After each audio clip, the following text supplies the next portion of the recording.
Everyone welcome to my channel. तो भैया आज हम बात करेंगे लीवर डिजीज की। तो हमारी नेक्स्ट डिजीज है ये।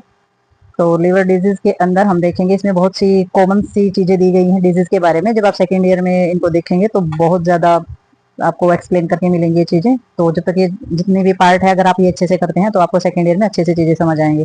तो लीवर डिजीज के अंदर इन्होंने बताया है कि liver disease is cause due to the any disturbance in the normal functioning of the liver. तो उन्होंने बताया है कि जब हमारे लीवर का नॉर्मल फंक्शन में डिस्टर्बेंस हो जाती है तो वो किस चीज का कारण बनती है, लीवर डिजीज का कारण बन जाती है। ठीक है, तो बीमारी का कारण वो बन जाती है। तो लीवर जो है वो हमारा बहुत सी क्रिटिकल फंक्शन के लिए रिस्पॉन्सिबल होता है, यानी कि बहुत से जो मुश्किल फंक्शन होते हैं वो हमारा लीवर करता है। और हमारी बॉडी में जो सारी की सारी जो चीजें होती हैं, बीमारी होना या इंजरी होना, अगर इस तरीके की हमारे लीवर में कोई प्रॉब्लम हो जाती है ना तो हमारी पूरी बॉडी के फंक्शन को नुकसान होता है। ठीक है, तो लीवर में अगर कोई प्रॉब्लम हो जाएगी तो पूरी बॉडी फंक्शन को नुकसान होगा। और सिग्निफिकेंट हमारी जो बॉडीज के अंदर जो डैमेज होने का कारण ये होते हैं। और लीवर डिजीज जो होती है वो हमारी हेप्टिक डिजीज के नाम से भी जानी जाती है, क्योंकि हेप्टिक जो है वो मेडिकल लैंग्वेज में लीवर को ही बोला जाता है। ठीक है, तो ये हमारे लीवर फेलियर आ जाता है। लीवर फेलियर में इन्होंने बताया है कि ये लाइफ थ्रेटनिंग कंडीशन होती है, यानी कि जान जाने का खतरा भी इस कंडीशन में हो सकता है। तो इसमें क्या होती है, demand urgent of the medical care, और इसमें डिमांड होती है अर्जेंट मेडिकल केयर की, यानी कि अर्जेंट ट्रीटमेंट की डिमांड इसके अंदर होती है। तो इसमें जो लीवर फेलियर है इसमें कुछ वर्ष लग सकते हैं हमें पता चलने में, यानी कि थोड़ी सी प्रॉब्लम हुई और हमें पता चल गया। तो जैसे धीरे धीरे करके प्रॉब्लम बढ़ती है तो ऐसे कुछ साल हमें लग सकते हैं। और मोर रेयर कंडीशन भी हो सकती है। एक्यूट लीवर फेलियर जो रिपीटली होता है तो वो हमारा जो है 48 घंटे में जो है उसकी प्रॉब्लम क्रिएट होना स्टार्ट हो जाती है और डिफिकल्ट जो हमारी चीजें होती है वो दिखाई देना स्टार्ट हो जाती हैं। ठीक है, तो ये हमारा एक थोड़ा सा आइडिया है इन चीजों का कि इस तरीके से रैनल इस तरीके से हमारी जो लीवर प्रॉब्लम है वो बढ़ती है और इस तरीके से इतने घंटों में राइज हो जाती है और ये बहुत ज्यादा सालों में जाकर के पता चलता है, हमें लीवर की लास्ट स्टेज जब तक आ जाती है।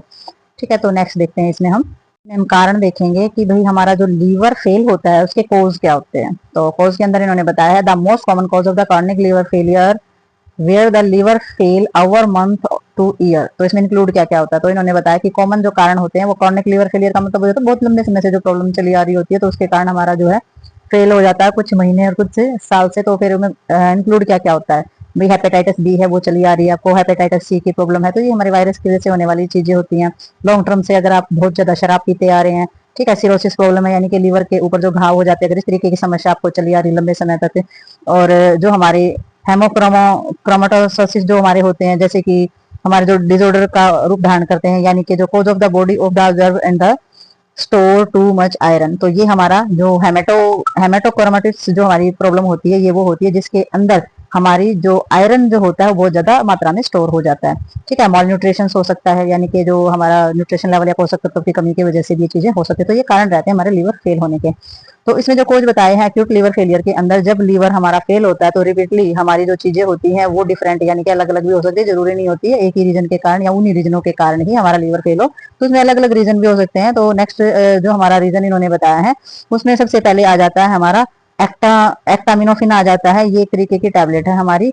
और टाइलेनॉन है ओवरडोज, यानी कि ये जो हमारे एक्टामिनोफोन है ना ये हमारी पेन किलर को ही बोला जाता है। जितनी भी पेन किलर और फीवर को कंट्रोल करने वाली हमारी दवाइयां होती हैं उनको बोला जाता है। अगर इनके ओवरडोज, यानी कि हर रोज कोई ले ही रहा है, हर रोज दर्द की दवाई ले रहा है, इलाज कराने के बजाय पेन किलर खा रहा है, चाहे उसको सर दर्द है या बॉडी पेन है या कहीं भी बॉडी में दर्द है, अगर पेन किलर रेगुलर खा रहा है तो ये भी लीवर फेलियर का एक रीजन हो सकता है।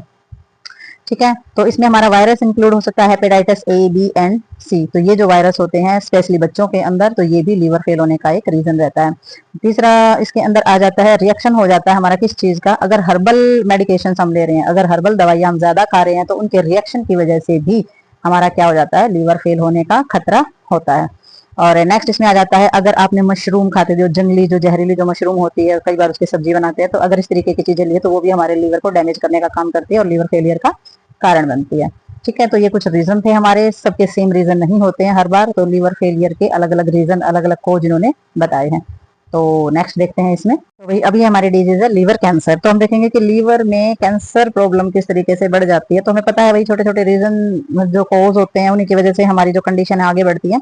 बट फिर भी हम देखेंगे इसमें लिखा है continuously filter blood that the circulate through out the body. तो हमारी बॉडी के अंदर जो कंटिन्यू ब्लड सर्कुलेट करता रहता है, कन्वर्टिंग न्यूट्रिशंस ड्रग्स अब्जॉर्प्शन और digestive tract in the ready to use of the chemicals. तो हमारे लीवर का क्या काम होता है कि जितने भी हमारे लीवर के अंदर न्यूट्रिशन जाता है ब्लड के अंदर, जितना भी हमारे चाहे हम दवाइयाँ खा रहे हैं, चाहे हम अच्छा खाना खा रहे हैं, चाहे हम बुरा खाना खा रहे हैं, तो जितना भी न्यूट्रिशन हमारे लीवर के अंदर जाता है तो उसको डाइजेस्ट भी करता है और तैयार करता है केमिकल के रूप में, इस तरीके से तैयार करता है कि आगे वो एनर्जी दे सके। तो लीवर जो है परफॉर्मेंस करता है वो मैनी अदर इंपॉर्टेंट फंक्शन में बहुत जरूरी और बहुत इंपॉर्टेंट फंक्शन ये करता है। ये रिमूव करता है कैसी टॉक्सिक चीजें जो होती है और अदर केमिकल्स होते हैं उनको भी रिमूव करने का ये काम करता है। और जो वेस्ट प्रोडक्ट होते हैं हमारे ब्लड के अंदर उनको भी निकालने का काम करता है, क्योंकि फिर वो जो होता है लीवर के द्वारा कहाँ भेजा जाता है, हमारा किडनी में भेजा जाता है ताकि वेस्ट प्रोडक्ट को निकाले जा सके। Because all of the blood in the body must pass through it, यानी कि हमारी जो बॉडी होती है, इन्होंने बताया क्यों होता है ऐसा, क्योंकि हमारी बॉडी के अंदर जितना भी ब्लड होता है वो लीवर से हो करके फिर हमारा कहाँ जाता है, सारा का सारा लीवर से ही पास होकर के जाएगा। क्योंकि हमारे जितना भी डाइजेस्ट सिस्टम है उसका सारा का सारा ब्लड जो है 75% ब्लड जो है बॉडी का वो लीवर में जाता है पहले, फिर लीवर से किडनी की तरफ जाएगा। ठीक है, तो हमारा जितना भी न्यूट्रिशनल चीजें जो होती हैं वो सारी की सारी हमारे लीवर के अंदर पहले जाएंगे, सारे के सारा न्यूट्रिशन, और फिर हमारा किडनी की तरफ हो जाता है। तो इसमें जो liver of the usually of the accessibles to the cancer cells travelling in the blood stream. तो इसमें क्या हो जाता है, इसमें हमारा जो लीवर होता है उसमें ब्लड का ट्रेवल करना बहुत ही इजी हो जाता है। यूजुअली जो है हमारा ब्लड जो है वो लीवर के अंदर ट्रेवल करता रहता है। तो लीवर कैन केयर इंक्लूड, तो हमारी लीवर की हम किस तरीके से, जो लीवर कैंसर जो होती है उसमें क्या क्या इंक्लूड होता है, तो इसमें हो जाता है हेप्टोसेलुलर कार्सिनोमा। तो एक टाइप की कैंसर ये होती है हमारे हेप्टोसेलुलर, यानी कि हमारे लीवर के अंदर पाए जाने वाले जो सेल्स होते हैं उसको कार्सिनोमा यानी कि कैंसर जो है बोला जाता है, एचसीसी नाम बोला जाता है इस कैंसर का।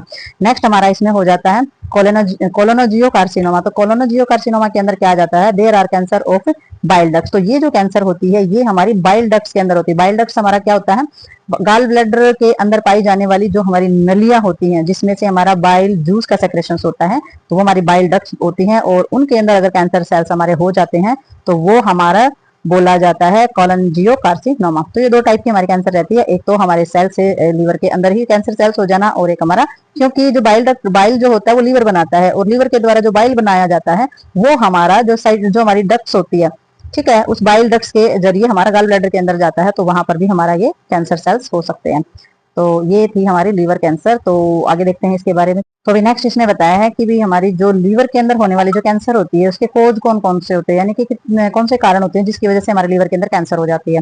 तो इसमें प्राइमरी लीवर कैंसर में जैसे कि हेप्टोसेलुलर कार्सिनोमा हमारा बताया गया प्राइमरी है जो, उसमें क्या बताया कि भी लीवर डैमेज हो सकता है, बर्थ डिफेक्ट हो सकता है, भी जन्मजाति डिफेक्ट है, या अल्कोहल का भी यूज, यानी कि बहुत ज्यादा मात्रा में शराब पी रहे हैं, कोरोनिक इन्फेक्शन है, बहुत लंबे समय तक इन्फेक्शन चला जा रहा है, या फिर कोई बीमारी हुई है, या फिर हेपेटाइटिस बी है, हेपेटाइटिस सी है, ठीक है, और हेमाकोरोमोटिसिस है, ठीक है। तो ये भी हमारा क्या होता है, ये होता है आयरन की मात्रा जब बहुत ज्यादा मात्रा में बढ़ जाती है। हेरिडिटरी डिजीज हो सकती है, जन्मजात कोई बीमारी ऐसी हो सकती है, ठीक है, associate with the too much of the iron of the liver. तो ये हमारी हेमोकार्मोटोसिस को ही बोलते हैं कि आयरन जो है वो बहुत ज्यादा मात्रा में एसोसिएट हो जाता है लीवर के अंदर। तो ये सभी रीजन रहते हैं। इसके अलावा हमारा जो है हो जाता है जो सिरोसिस होता है, सिरोसिस यानी कि लीवर के ऊपर जो घाव और स्कार हो जाते हैं हमारे, ठीक है। तो more than half of the people of diagnose with the primary liver cancer have the cirrhosis. तो मोस्टली इन्होंने मतलब आधे से ज्यादा लोग जो होते हैं जब इनका डायग्नोज किया जाता है तो जब उनको कैंसर मिलती है लीवर की तो कार्सिन जो हमारा सिरोसिस का शिकार होते हैं, यानी कि किसी भी इन्फेक्शन की वजह से लीवर के ऊपर स्कार और घाव बने होते हैं जिसमें स्कारिंग कंडीशन होती है, तो वही मिलती है लोगों में ज्यादातर। तो लीवर जो है कॉमनली कोज जो बोला जाता है वो अल्कोहल अब्यूज है, यानी कि शराब पीने की वजह से लीवर का गलना स्टार्ट हो जाता है, उसमें स्कार होना स्टार्ट हो जाते हैं, तो लीवर फेलियर होने का ज्यादा चांसेस रहता है। दूसरी चीजें बहुत लेट होती है, तो ये कॉमन हमारी मानी जाती है इसके अंदर। तो हेपेटाइटिस बी है, सी है, या हेमोक्रोमोटोसिस है, can cause of permanent damage and liver failure. तो अगर इस तरीके की चीजें हो जाएंगी ना तो ये हमारे लीवर को परमानेंट डैमेज कर सकती हैं, भाई लीवर फेलियर का रीजन ये बन सकती हैं। और लीवर कैंसर में also be like to obesity and the fatty liver disease. और लीवर कैंसर में ये भी कारण आ सकते हैं कि अगर आप बहुत ज्यादा मोटे हो और आपका लीवर जो है वो फैटी है, बहुत ज्यादा मात्रा में मोटापा होना या लीवर का फैटी होना, ये अगर बीमारियां आपको हैं तो वो भी लीवर कैंसर का कारण आपका बन सकती हैं। तो बहुत सारे रीजन रहते हैं, कोई एक रीजन नहीं होता है इसमें। अगर नर्सिंग हमारी इंटरवेंशन हम देखेंगे इसमें, तो नर्स जो है वो इंटरवेंशन करेगी तो किन किन चीजों पे ध्यान देगी। नर्सिंग इंटरवेंशन के अंदर इसमें आ जाता है give the analysis of the order to the encourage the patient to identify care measure that the promote comfort. तो आपने क्या करना है, नर्सिंग इंटरवेंशन करेगी तो पेशेंट को क्या देगी, पेशेंट को जिस तरीके से ऑर्डर दिया गया एनालिसिस देगी, यानी कि पेन किलर जो होते हैं जो भी बताया गया है वो देगी, और इंक्रीज क्या करना पेशेंट की को आइडेंटिफाई करेगी और उसकी केयर मेजर जो है वो देगी, और किस चीज को प्रमोट करना है उसके कंफर्ट को भी, किसी तरीके की पेशेंट को दिक्कत नहीं होनी चाहिए, ठीक है। सेकंड क्या प्रोवाइड करेगी पेशेंट को, स्पेशल डाइट प्रोवाइड करेगी, रिस्ट्रिक्शंस लगाएगी कि भी सोडियम है, सोडियम फ्लूइड है, या फिर प्रोटीन है, या फिर हमारा जो कि प्रोहिबिटर से अल्कोहल है उस पर रिस्ट्रिक्शंस लगाएगी कि ये जो चीजें हैं ये आपने ज्यादा मात्रा में नहीं लेनी है, वही स्पेशल डाइट लेनी है जो कि डॉक्टर के द्वारा प्रिस्क्राइब की जाएगी, डाइटिशियन के द्वारा आपकी। ठीक है, तो ये इंटरनेट नर्सिंग इंटरवेंशन में थे हमारे कुछ कारण, आगे देखते हैं इनके अंदर। तो भाई इसमें हमारा आ जाता है to increase venous return and the prevent oedema, elevated the patient leg whenever possible. तो ये हमारे उसी के पॉइंट्स हैं जो हमने पीछे ये देखा है कि भाई नर्सिंग इंटरवेंशन के कि आपने क्या करना है, आपने वेन्स रिटर्न के लिए और सूजन को रोकने के लिए, ठीक है, सूजन को रोकोगे और वेन्स को रिटर्न करने के लिए क्या बढ़ाना है, पेशेंट को बताना है कि भाई जो उसके लेग हैं उसको एलिवेटेड, पैरों को ऊपर उठा के लेटे तब भी जब भी पॉसिबल हो सके, क्योंकि उसमें वेन्स रिटर्न होगा और पैरों में ज्यादा सूजन भी नहीं आएगी। और पेशेंट का फीवर डाउन का ध्यान रखना है कि भी बुखार जो है वो पेशेंट को नहीं होना चाहिए। प्रोवाइड करना है आपने पेशेंट को मेटिकुलस स्किन केयर, आपने जो है प्रोवाइड करनी है पेशेंट को, उसके स्किन पे किसी भी तरीके की दिक्कत जो है वो नहीं होनी चाहिए।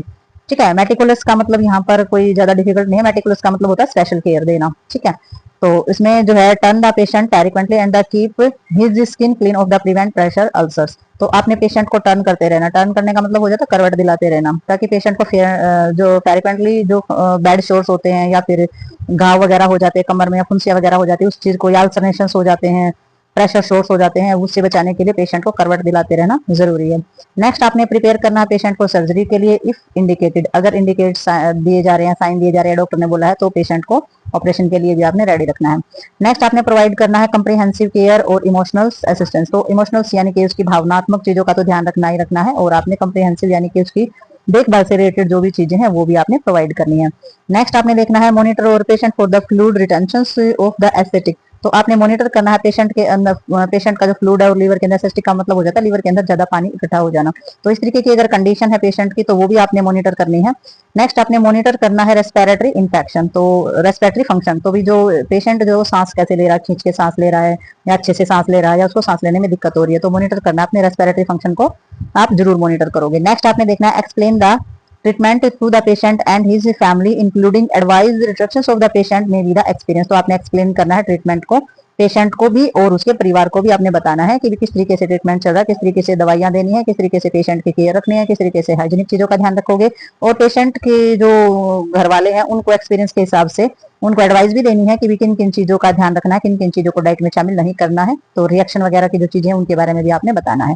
तो ये सारी की सारी चीजें जो है नर्सिंग इंटरवेंशन के अंदर ही होती है, ये नर्स की रिस्पॉन्सिबिलिटी होती है सभी फैमिली मेंबर को समझाना और पेशेंट को भी समझाना, साइकोलॉजिकल और फिजियोलॉजिकल सपोर्ट देना पेशेंट को और फैमिली को भी। तो ये सारी के सारे नर्सिंग इंटरवेंशन के अंदर आते हैं। तो ये हमारी जो डिजीज है लीवर की ये कंप्लीट हो गई है। तो मिलते हैं नई डिजीज में और नई वीडियो के साथ, तब तक के लिए बाय बाय।